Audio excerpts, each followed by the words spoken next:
So previously we had worked on shading from light to medium to dark, and also shading on a cylinder where the highlight's sort of in the center, and also turning a circle into a sphere with a highlight in the center. So basically going from two-dimensional shapes to making them look more like three-dimensional forms through the type of pressure we add with our color, okay? So we practiced all of that. So today what we're gonna do is look at how we can apply it to our drawing, okay? Now the two things I want us to focus on right now are these two forms, okay? So the form of the cylinder, the form of the sphere, and really think about where we see that in our drawing, okay? And what we're going to do is basically apply this very basic shading to those areas that we see that are cylindrical or like a sphere within our drawing. All right. So right now, just to kind of give you an idea, so most of this figure, and I think I might do this one second actually, most of this full cartoon figure, which I absolutely love, is made up of cylinders. So you can see how like the legs of the pants are basically extended cylinders, different parts of the leg here, the torso, all the way up through different sections of the arm, the sleeve. We have like a sphere for the face. We have a little bit of a cylinder for the neck. So basically all, for me, I would consider it all cylinders and spheres, okay? This one is a little bit more different, so I'm going to actually start with this one, I think, just because it's a little bit easier. And with this one, we have a little bit less of that. You still have some cylinders like here and here. You could even say this is a cylinder shape as well, a sphere for the face, and then some other basic areas where we will have to shade them in. Now, what's interesting about just kind of basic thoughts for shading is wherever anything comes together, okay, and there's an overlap, we will need to make it a little bit darker through adding our harder pressure, okay? So basically, if something's overlapping something else, you're going to transition into harder pressure. If two things meet together, we'll do that as well. I'm sorry, I should have done this prior to the video, but I Sharpied this. I'm gonna erase some of my pencil lines and then share with you kind of some thoughts on how you can apply, again, very basic shading, basic shading to this drawing right here. Okay, so I'm gonna start with this one just real quick. Actually, no, maybe I will start with this one. I lied. Okay, so with this one, we had talked about cylinders and spheres, right? This one is all cylinders, all spheres. Okay, now I didn't Sharpie this one, my bad, but we would pretend that I did. I'm going to choose a series of colors. So I have a lot of my colored pencils already sharpened up. We do want you to use colored pencil for this. And even with the colored pencil and the Sharpie, you can get some pretty intense color. So it just will look a little bit nicer, I think, overall with our cartoon characters. So I'm going to start to shade in the legs for this. So it looks like a cylinder, but using the blue of this particular, for this particular item of clothing. So I kind of want it to look like blue jeans a little bit. So I'm going to do the same technique. So this is basically dark to light to dark again. So I'm going to transition from hard pressure to medium pressure, light, medium, hard, all within this one section. Okay, so this whole leg is going to have that type of shading on it, and I'll go over it a couple times. And I'll tweak it a little bit, and I am trying to keep it light and just kind of work the sections. Okay, I'm really watching my craftsmanship on this because let's pretend that this is a final drawing.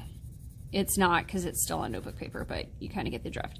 Because the jeans here are interacting with the shoe, I'm going to make it a little bit darker, okay, because those items are coming together. So already you can see how there's a little bit of depth and dimension here, okay. I'm going to bring that shading all the way up, and I'm going to start the other leg. And same sort of way. So dark to light to dark again. And it does add just that little bit of depth and dimension. Changing directions here.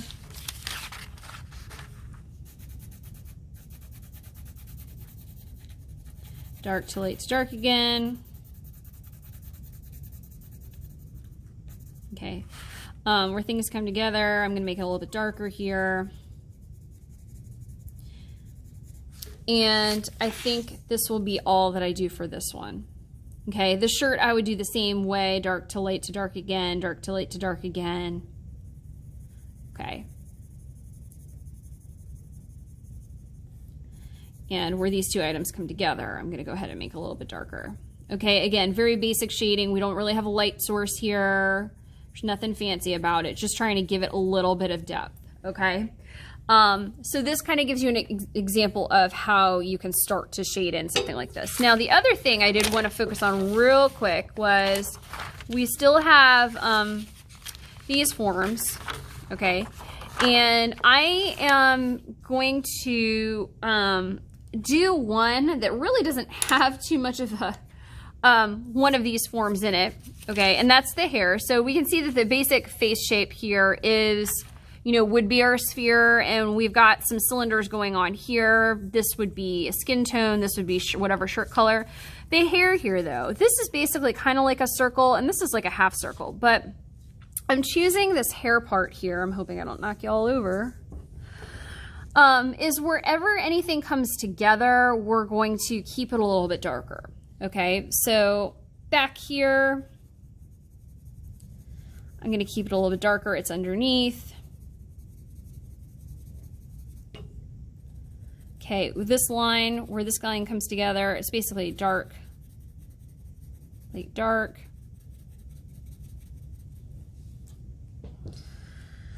Oh, this is trickier than I thought, trying to film this way. Okay. So I'm going to do dark here, light, and dark again. It's going to be a little bit darker by the ear. So I'm trying to create these sort of shadows where the lines come through. And then I'm going to try and shade in the direction of the shape. Okay, in the last video we talked a lot about, since this is kind of a half circle shape, you're going to see me do a lot of this sort of motion, okay? We talked a lot about shading in the direction of the shape. And so I'm going to be doing a lot of that.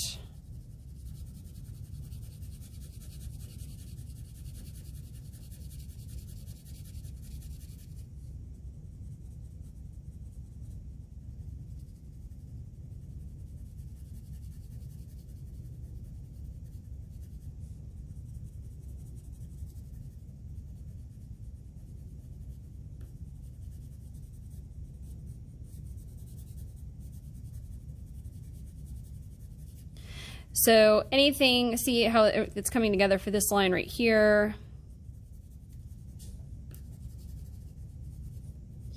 Make this come together here.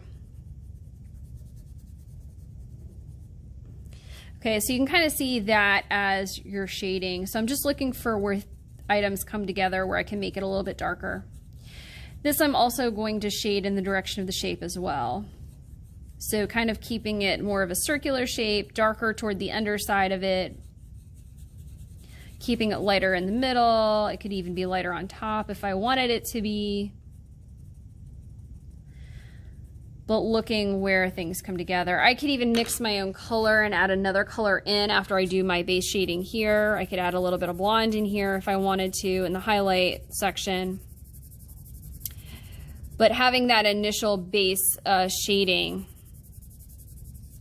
allows me to add a little bit more of that successfully.